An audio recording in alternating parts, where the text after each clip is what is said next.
109. Idolatry and the Law. Deuteronomy chapter 13 is not a popular chapter of Scripture. Several ministers have expressed to me their hostility to biblical law by citing Deuteronomy 13 or 17 verses 2 to 7, or Exodus chapter 22 verse 20. Going back to biblical law, they declare, means going back to burning heretics. Do I want that? Others have made clear that the Church's task of defending Scripture as retaining the plan of salvation is difficult enough without the added complication of biblical law with its death penalties. It is important for us to face this issue squarely. Either the whole of Scripture is defensible or it is not. Moreover, defending Scripture from false criticism is not to be confused with defending either the medieval church or the Reformation churches. Moreover, as we have seen, no law structure can be enforced more than relatively for a short time unless almost everyone accepts it as the necessary law order. A small fraction of militant dissidents can destroy any law order. In the earlier Middle Ages, only the law structure of Christendom offered any hope.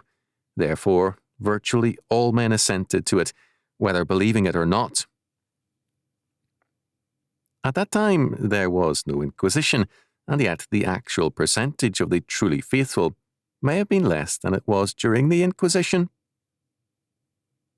The difference was that the old law order no longer satisfied an increasing number of people who saw no alternatives in humanism or in other ideas of Christian order. Communism today is the humanist Inquisition in action. In every humanistic state, there are strong inclinations of dissent and even disintegration. The modern world is in process of inner decay and breakup. Moreover, since the modern age has, since 1914, seen a higher percentage of mankind killed by war, revolution, prison camps, torture, mass executions, and famine than ever before in history, it is hardly in a position of validity in casting stones at the Bible. Deuteronomy chapter 13 gives us 3 instances of enticement to idolatry. 1 by a prophet or preacher, verses 1 to 5. 2 by a relative, verses 6 to 11. Or 3 by a city, verses 17 and 18. In analysing these verses, it is important to note, first, that it is not heresy which is condemned, but idolatry. There is an important difference. Heresy is wrong thinking about the Word of God, but it is not idolatry. To illustrate, an Orthodox Seventh-day Adventist and an Orthodox member of the Church of England can each regard the other as an heretic, but not as an idolater. The Bible requires us to separate ourselves from a heretic. Titus chapter 3 verse 10, compare Acts chapter 24 verse 14, 1 Corinthians chapter 11 verse 19, Galatians chapter 5 verse 20, 2 Peter chapter 2 verse 1. But it does not go beyond that. Moreover, heresies or sects are seen as having a purpose in God's plan of sharpening the truth for us who resist them, so that our faith becomes more clearly manifest in all its implications. 1 Corinthians chapter 11, verse 19. This verse is rendered by Moffat thus: "There must be parties among you, if genuine Christians are to be recognized." Second, this commandment simply expands what was given in the first 2 of the 10 Commandments, and stated also in Exodus chapter 22, verse 20.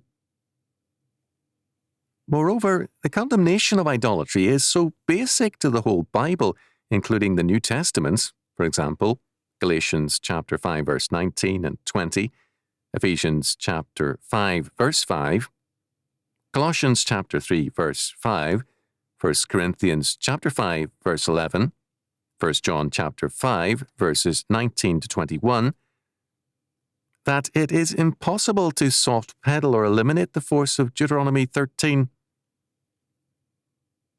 The declaration of the Lord is sharp and clear-cut. I am the Lord, that is my name, and my glory I will not give to another, neither my praise to graven images. Isaiah chapter 42, verse 8. And as von Rath notes, this exclusive attitude towards all alien cults is part of the most essential character of the faith of Yahweh and stretches right back to its origins. Third, it is important for us to understand what is forbidden by the law of Deuteronomy 13. What specifically is meant by idolatry? In verses 2, 6, and 13, we're told that it is this sin. Let us go and serve other gods. To grasp the meaning of this means to recognize that this is covenant law. God's people in every age are in covenant with Him. The bond of that covenant is the atoning blood of the Lamb. In Jesus Christ, the covenant made at the very beginning with Adam, Noah, Abraham, Isaac, Jacob, Moses, and others is fully and openly ratified by the triune God and set into force, that is, fulfilled, put into operation. There is no covenant, and hence no salvation, without covenant law. We have seen that all law is in essence totally religious. Every legal structure is a religious establishment. Every law system is an attempt to establish ultimate and essential moral and basic order as the foundation and structure of a society. Thus, the summons, "Let us go and serve other gods," is a demand for another kind of law system. This has always been true, but it was much more obviously the case in Bible history. Israel's demand for a king was thus plainly seen by God as a rejection of Him and of covenant law. 1 Samuel chapter 8. The prohibition of all heathen alliances was a prohibition on all foreign treaties, because treaties, as a form of law, involve an agreement and compromise between two law systems. God's covenant, or law, however, cannot be compromised. It is either obeyed or broken. Exodus chapter 23, verses 31 to 33, Deuteronomy chapter 7, verses 1 to 4, and Exodus chapter 34, verses 12 to 16, all stress the fact that foreign alliances are denials of the covenant and law of God. Hence, the prophets always opposed all foreign alliances as a great sin. Similarly, mixed marriages are condemned as a violation of God's covenant or law because marriage is a law system, among other things, and to marry outside God's covenant is to marry idolatrously. Deuteronomy chapter 7, verses 3 to 4. To marry idolatrously means to obey another law than God's covenant law. The implications of this are clear. All who are content with a humanistic law system and do not strive to replace it with biblical law are guilty of idolatry. They have forsaken the covenant of their God, and they are asking us to serve other gods. They are thus idolaters, and are, in our generation, when our world is idolatrous and our states also, to be objects of missionary activity. They must be called out of their idolatry into the service of the living God. Fourth, every law system has a doctrine of treason, humanism no less than any other. Thus, in communist countries, where humanism is more fully developed, All dissent is counter-revolutionary and potentially punishable by the slave labour camp and death. In the humanistic democracies, the definition of treason is still less explicit, though state-centred. It is, however, moving in the same direction as communism. The death penalty in terms of God's law is in process of being dropped. It is gradually being replaced by a new doctrine of capital punishment: death for the murder of prison guards, policemen, presidents, and other public officials.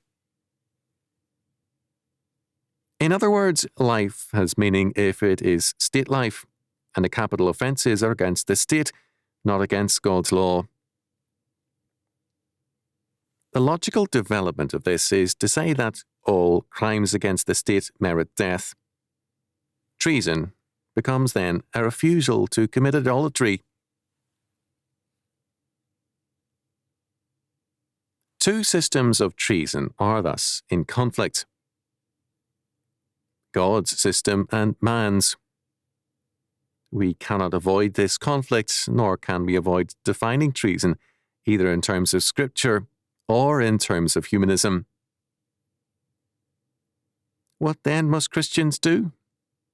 Some ask, are we to work for the execution of all idolaters in our midst today?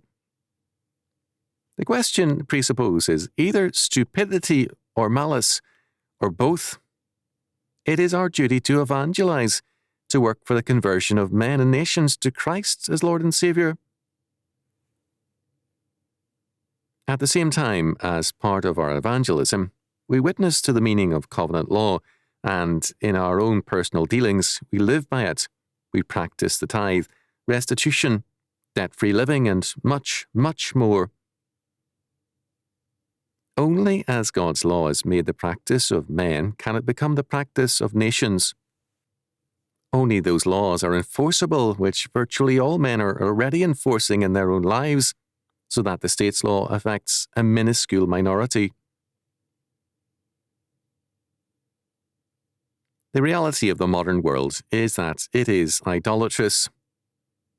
The reality of the modern church is that it is idolatrous.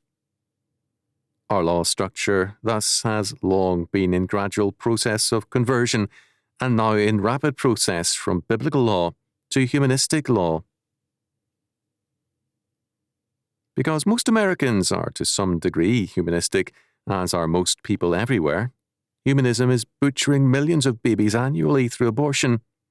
This is murder. Not all the evils of heresy trials and the injustices of some witchcraft trials are equal to this in their brutality and carnage.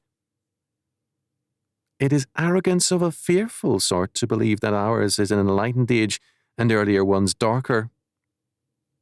Moreover, Scripture emphatically requires us to reject both the earlier and the present law systems in favour of a rigorously biblical, covenantal law structure. To deny covenant law is to deny that there is a covenant. It is to reject the salvation plan offered by God in Christ.